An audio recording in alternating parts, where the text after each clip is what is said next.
ഇന്ത്യയുടെ വ്യോമസേന മേധാവി വളരെ കൃത്യമായി തന്നെ ഇപ്പോൾ ഒരു വെളിപ്പെടുത്തൽ നടത്തിയിട്ടുണ്ട്. ഇന്ത്യ ഓപ്പറേഷൻ സിന്ദൂറുമായി ബന്ധപ്പെട്ട് പാകിസ്ഥാന്റെ 6 വിമാനങ്ങളാണ് തകർത്തിരിക്കുന്നത്.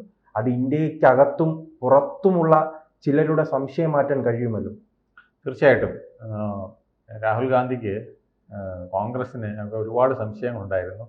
നമ്മുടെ വിമാനങ്ങൾ അവർ തകർത്തതല്ലാതെ അവരുടെ വിമാനങ്ങളൊന്നും നമ്മൾ തകർത്തതായിട്ട് അറിയില്ല എന്നുള്ള മട്ടിലായിരുന്നു പലപ്പോഴും കോൺഗ്രസിന്റെ പ്രസ്താവനകൾ വന്നിരുന്നത്. അപ്പോൾ അതിന് ഒരു മറുപടി കൂടിയാണ് F-16 5 ഒരു നിരീക്ഷണ വിമാനം, വലിയ ഒരു നിരീക്ഷണ വിമാനം ഇവിടൊക്കെ ഒപ്പം 6 വിമാനങ്ങൾ തകർത്തു എന്ന് ഇപ്പോൾ വ്യോമസേനാ മേധാവി പത്രപ്രസ്താവനയിലൂടെ അറിയിച്ചിരിക്കുന്നത്. ബാംഗ്ലൂരിലെ ഒരു സൈനിക ചടങ്ങിലാണ് അദ്ദേഹം ഇക്കാര്യം വെളിപ്പെടുത്തിയത്.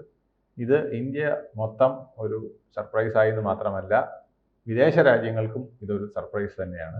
കാരണം F-16 എന്ന് പറയുന്ന വിമാനം എന്ന് പറയുന്നത് general dynamics F-16 fighting falcon എന്നാണ് എൻ്റെ ഫുൾ പേര്. അതിൻ്റെ പേര് പോലെ തന്നെ അതൊരു ഫാൽക്കണാണ്. എത്ര ഉയരത്തിൽ വേണോ പറക്കാം, എത്ര പെട്ടെന്ന് താഴ്ന്നു വേണോ വരാം, അതുപോലെ തന്നെ ചെരിഞ്ഞും മറിഞ്ഞും ഒക്കെ വന്ന് ആക്രമണം നടത്താൻ കഴിയുന്ന ഭാരം കുറഞ്ഞ ഒരു വിമാനമാണ്. വളരെ അധികം മാരകമായ ആക്രമണം നടത്താനുള്ള കപ്പാസിറ്റി ഉള്ള വിമാനം. അതുകൊണ്ട് തന്നെ പാകിസ്ഥാൻ്റെ ഒരു ധൈര്യം F-16 ഞങ്ങളുടെ കയ്യിലുള്ളതുകൊണ്ട് ഇന്ത്യക്ക് കാര്യമായ പരിക്കേൽപ്പിക്കാൻ കഴിയും. നമ്മുടെ സൈനിക കേന്ദ്രങ്ങളിൽ, ജനവാസ കേന്ദ്രങ്ങളിലൊക്കെ വലിയ പരിക്കേൽപ്പിക്കാൻ കഴിയുമെന്നാണ് അവർ കരുതിയത്. പക്ഷേ നമ്മുടെ അതിർത്തിയിൽ പ്രവേശിച്ചവയും അല്ലാത്തവയുമായ എല്ലാ F-16 വിമാനങ്ങളെയും നമ്മൾ തകർത്തു. ഒരു നിരീക്ഷണ വിമാനത്തിനെയും തകർത്തു എന്നുള്ളതാണ് ഇപ്പോൾ വ്യോമസേനാ മേധാവി പറഞ്ഞിരിക്കുന്നത്. ഈ ചൈന അടക്കമുള്ള രാജ്യങ്ങൾ ഇന്ത്യക്കെതിരെ വലിയ രീതിയിൽ ഈ ഓപ്പറേഷൻ സിന്ദൂർ സമയത്ത് വ്യാജ വാർത്തകൾ നൽകിയിരുന്നു. ഇന്ത്യയുടെ വിമാനം തകരുന്നു, റഫേൽ തകർന്നു വീഴുന്നു എന്ന രീതിയിലുള്ള വലിയ വാർത്തകൾ നൽകിയിട്ടും ആ സമയമെല്ലാം സൈനികർ മൗനം പാലിക്കുകയാണ് ചെയ്തത്. ഇപ്പോൾ ഏറ്റവും അവസാനമാണ് ഇങ്ങനെ ഒരു തുറന്നു പറച്ചിലുണ്ടാകുന്നത്.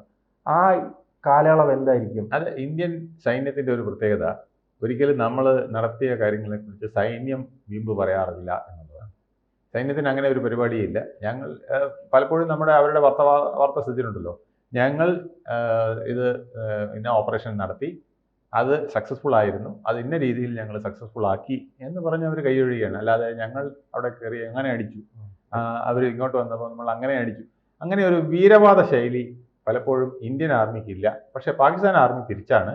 എപ്പോഴും തകർന്നു വീഴുമ്പോഴും അവർ വലിയ വീരവാദങ്ങൾ മുഴക്കിക്കൊണ്ടിരിക്കും. ഈ നമ്മൾ കഴിഞ്ഞ 4 ദിവസത്തെ ഓപ്പറേഷനിൽ തന്നെ, ഓപ്പറേഷൻ സിന്ദൂറിൽ നമ്മൾ കണ്ടതാണ്. ഇങ്ങനെ നിരന്തരം അവർ ഓരോ വിടായികൾ അവസാനം വിജയിച്ചു എന്ന് പറഞ്ഞ ലഡു വിതരണം നടത്തുക, അല്ലെങ്കിൽ പണ്ടത്തെ ഫൈറ്റർ ജെറ്റുകൾ ആക്രമണം നടത്തിയതിൻ്റെ ഏതെങ്കിലും പടങ്ങൾ കാണിക്കുക, ഇല്ലെങ്കിൽ ചില യൂട്യൂബിലേക്ക് ചില കുട്ടികളുടെ കളികൾ ആക്രമണം നടത്തുന്നത് ഉള്ള പിക്ചറുകളൊക്കെ കാണിച്ച് ആളെ ബോധ്യപ്പെടുത്തുക. ഇത്തരത്തിലുള്ള പല ഗിമ്മിക്കുകളും അവർ കാണിക്കാറുണ്ട്. പക്ഷേ ഇന്ത്യൻ ആർമി അങ്ങനെ ചെയ്യാറില്ല. അവർക്കൊരു ഷോക്കാണ് ഈ ഫൈറ്റർ ജെറ്റുകൾ തകർന്നു തന്നെ. അപ്പോൾ അവരുടെ ഉദ്ദേശം അന്ന് തന്നെ തകർന്നതാണ്. അത് പക്ഷേ നമ്മളത് വീരവാദമായിട്ട് പറഞ്ഞില്ല എന്നുള്ളതാണ്. ഇപ്പോൾ ഒരു പ്രത്യേക സന്ദർഭത്തിൽ അത് വെളിപ്പെടുത്തുകയാണ് ഉണ്ടായത്. ഓപ്പറേഷൻ സിന്ദൂറിന്റെ ഡിസ്കഷൻ പാർലമെന്റിൽ നടന്നപ്പോൾ പോലും ഇത് വെളിപ്പെടുത്തിയില്ല എന്നുള്ളതാണ്. അതോടൊപ്പം തന്നെ ഈ സാഹചര്യം ഇപ്പോൾ നാം സംസാരിക്കുമ്പോൾ പാകിസ്ഥാനും അമേരിക്കയും തമ്മിൽ കൂടുതൽ അടുക്കാൻ ശ്രമിക്കുന്ന ഒരു സാഹചര്യം കൂടി ഉണ്ടല്ലോ. അസീം മുനീർ 2 മാസത്തിനിടെ 2ാം തവണ അമേരിക്ക സന്ദർശിക്കാനുള്ള തയ്യാറെടുപ്പുകൾ നടത്തിക്കൊണ്ടിരിക്കുകയാണ്. അതും ആ സാഹചര്യങ്ങളും ലക്ഷ്യമുണ്ടോ? തീർച്ചയായിട്ടും അമേരിക്കയ്ക്ക് ഒരു പൊട്ടുകൂടെയാണ്. കാരണം അവര് ലോകത്തിലെ മുഴുവൻ രാഷ്ട്രങ്ങളോടും പറയുന്നത്, ഞങ്ങളുടെ F-16 വാങ്ങിച്ചു കഴിഞ്ഞാൽ പിന്നെ നിങ്ങൾക്ക് ഒന്നും പേടിക്കേണ്ട. പഴയ മിറാഷിൻ്റെയും അതുപോലെ തന്നെ MiG-21 പകരം വയ്ക്കാൻ കഴിയുന്ന, മിറാഷ് 2000 പകരം വയ്ക്കാൻ കഴിയുന്ന ഉഗ്രൻ സാധനമാണ് ഞങ്ങളുടെ ഇരിക്കുന്നത്. ഇതെല്ലാവരും പെട്ടെന്ന് വാങ്ങിച്ചു എന്നാണ് പറഞ്ഞിരിക്കുന്നത്. അപ്പോൾ അത് പാകിസ്ഥാൻ അടി വാങ്ങിച്ചു എന്നുള്ളത് ഒരു വെളിപ്പെടുത്തൽ. ശരിക്കും പറഞ്ഞാൽ അമേരിക്കൻ എക്കണോമിക്കും കൂടെ കൊടുക്കുന്ന ഒരു അടിയാണ്. കാരണം ഈ സാധനമൊക്കെ വിറ്റിട്ട് വേണം അമേരിക്കയ്ക്ക് അവരുടെ ഡെഫിസിറ്റുകളെല്ലാം മാറ്റി കൂടുതൽ അമേരിക്കയെ ശക്തമാക്കാൻ. ഇപ്പം ടാരിഫിൽ ജയിച്ചെന്ന് പറഞ്ഞാണ് ട്രംപ് നിൽക്കുന്നത്. നമുക്കിനിയിപ്പം അങ്ങോട്ട് പണം കുമിഞ്ഞുകൂടി വരുമെന്നാണ്. പക്ഷേ അങ്ങനെ കുമിഞ്ഞു കൂടുവോ ഇല്ലയോ എന്നുള്ളത് നോക്കിക്കണ്ടറിയേണ്ടിയിരിക്കുന്നതാണ് അവസ്ഥ. പ്രത്യേകിച്ച് യുദ്ധരംഗത്തെ പഴയ കച്ചവടം അമേരിക്കക്ക് നടത്താൻ കഴിയില്ല. കാരണം ഇന്ത്യയുടെ പല യുദ്ധസാമഗ്രികളും പിന്നെ മിസൈലുകളും ഒക്കെ വിദേശ രാഷ്ട്രങ്ങളിലെല്ലാം വളരെ പ്രിയമായി കഴിഞ്ഞു. ആഫ്രിക്കൻ രാഷ്ട്രങ്ങളിലടക്കം നമുക്ക് ഒരുപാട് ഓർഡറുകൾ ലഭിച്ചു. അതുപോലെ തന്നെ ഇപ്പോൾ ഫിലിപ്പൈൻസ് അടക്കം പലയിടത്തും ബ്രഹ്മോസ് അടക്കമുള്ളവ വേണമെന്ന് ആവശ്യപ്പെട്ടിരിക്കുന്നു. ഇങ്ങനെ ഒരുപാട് ലേറ്റസ്റ്റ് ബ്രഹ്മോസിൻ്റെ വേർഷൻ പലരും ചോദിച്ചുകൊണ്ടിരിക്കുന്നു. അപ്പോൾ ഇതൊക്കെ നമുക്ക് ഒരുപാട് ഗുണകരമായി വരുമ്പോഴാണ് അമേരിക്കയ്ക്ക് അടി കിട്ടുന്ന ഒരു പ്രസ്താവനയും കൂടെ അടിച്ചിരിക്കുന്നതെന്നും സത്യമാണ്. ഈ ഇന്ത്യ കയ്യിൽ ഒതുങ്ങാത്തത് കൊണ്ടാണോ അമേരിക്ക പാകിസ്ഥാന് പുറകെ പോകുന്നത്? അല്ല, 2 ലക്ഷ്യങ്ങളാണ്. ഒന്ന്, ഇന്ത്യയെ കൊച്ചാക്കുക, നിങ്ങൾ വലിയ ആളൊന്നുമല്ല, ഞങ്ങൾക്ക് ഇവർ മതി എന്നുള്ളത്. രണ്ടാമത്തേത്, ഇവരുദ്ദേശിക്കുന്നത് എണ്ണ പരിവേഷകം നടത്തുക എന്ന പേരിൽ സ്വർണം അടിച്ചെടുക്കുക എന്നുള്ളതാണ് പ്രധാനമായിട്ടും ഉദ്ദേശിക്കുന്നത്.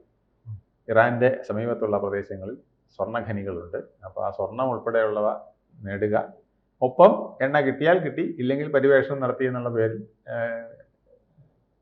അത് അങ്ങനെ പോകട്ടെ എന്നുള്ളതാണ് അമേരിക്കയുടെ ഉദ്ദേശം.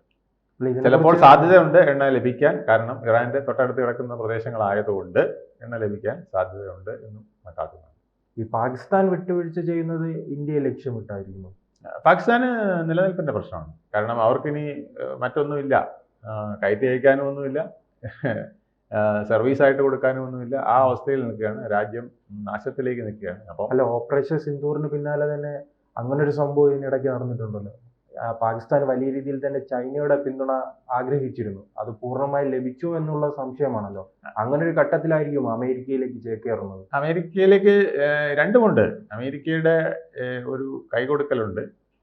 അമേരിക്ക കൂടുതലായിട്ട് ട്രംപ് മുനീറിനെ അപ്രമാദിത്വം കൊടുത്തല്ലേ സ്വീകരിച്ചത്. കാരണം ഒരു പട്ടാള ഉദ്യോഗസ്ഥന്, പട്ടാള ചീഫിനെ, യു എസിലെ ഒരു പട്ടാള ചീഫിന് തുല്യമായ അവസ്ഥയിൽ അവിടെ കാണാനേ അവസരം ലഭിക്കേണ്ടതുള്ളൂ. പക്ഷേ എന്നിട്ടും ട്രംപ് വൈറ്റ് ഹൗസിനകത്ത് കയറ്റി പ്രസിഡന്റിന്റെ ഒപ്പം ഇരുത്തി വിരുന്ന് നൽകുക എന്ന് പറയുന്നത്. അല്ല, അതാണ് ചൈനയെ ഉപേക്ഷിച്ചിട്ട് വന്നുകൊണ്ടാണോ? അതെ, ഇപ്പോൾ ചൈനയെ ഉപേക്ഷിക്കേണ്ട അവസ്ഥ അവർക്ക് വന്നിട്ടുണ്ട്. കാരണം രണ്ടും കൂടെ ഒന്നിച്ച് പറ്റില്ല. നമുക്ക് പിന്നെ ഒരു ശത്രുരാജ്യം മറ്റൊരു ശത്രുരാജ്യമായിട്ട് നിൽക്കുമ്പോൾ ഏതെങ്കിലും ഒന്നിനെ അക്സെപ്റ്റ് ചെയ്യാൻ കഴിയുള്ളൂ. ഒന്നുകിൽ അമേരിക്ക, അല്ലെങ്കിൽ ചൈന. ആ രീതിയിലാണ് ഇപ്പോൾ അവർ കാണുന്നത്. ശത്രു എന്ന് ഞാൻ ഉദ്ദേശിക്കുന്നത് 2 ഇറിറ്റേറ്റിംഗ് കൺട്രീസ് ആയിട്ടാണ് അവർ നിൽക്കുന്നത്. ശത്രു എന്നുള്ള പൂർണ്ണാർത്ഥത്തിലല്ല, രണ്ടുപേരും സുഖകരമല്ലാത്ത ഒരു മൂഡിലാണ് നിൽക്കുന്നത്. അപ്പോൾ അവരെ രണ്ടുപേരെയും ഒന്നിച്ച് കൊണ്ടുപോകാൻ പറ്റില്ല, ഏതെങ്കിലും ഒന്നേ നടക്കുകയുള്ളൂ.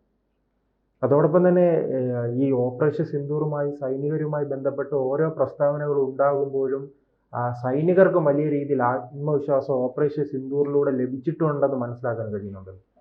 സൈനികർക്ക് മാത്രമല്ല, സൈനികർക്ക് പ്രത്യേകിച്ച് ഉണ്ട്. കാരണം മോഡേണൈസേഷൻ ഓഫ് വെപ്പൺസ്, അത് വലിയ കോൺഫിഡൻസ് ആണ് നമ്മുടെ 3 ആർമിക്കായാലും നാവികസേനയ്ക്കായാലും കരസേനയ്ക്കായാലും വ്യോമസേനയ്ക്കായാലും വരുത്തിയിട്ടുള്ളത്. ആ ഒരു കോൺഫിഡൻസ് അവർക്ക് നിലനിർത്താൻ ഒരവസരം കൂടിയായി ഈ ഓപ്പറേഷൻ മാറിയിട്ടുണ്ട്. തങ്ങൾക്ക് എത്രത്തോളം മികച്ച പെർഫോമൻസ് നടപ്പിലാക്കാൻ കഴിയുമെന്നുള്ളത് സ്വയം മനസ്സിലാക്കുന്നതിനോടൊപ്പം ലോകരാഷ്ട്രങ്ങളെ കൂടെ ബോധ്യപ്പെടുത്താൻ കഴിഞ്ഞു എന്നുള്ളതാണ് ആ 4 ദിവസത്തെ അത്യാകർഷണം നിറഞ്ഞ എന്നാൽ അതിസാഹസകരവുമായ ആക്രമണങ്ങൾ. കൂടുതൽ വാർത്തകളും വിശേഷങ്ങളും നിങ്ങളിലേക്ക് എത്താൻ ABC മലയാളം സബ്സ്ക്രൈബ് ചെയ്യുക, ബെൽ ബട്ടണും അമർത്തുക.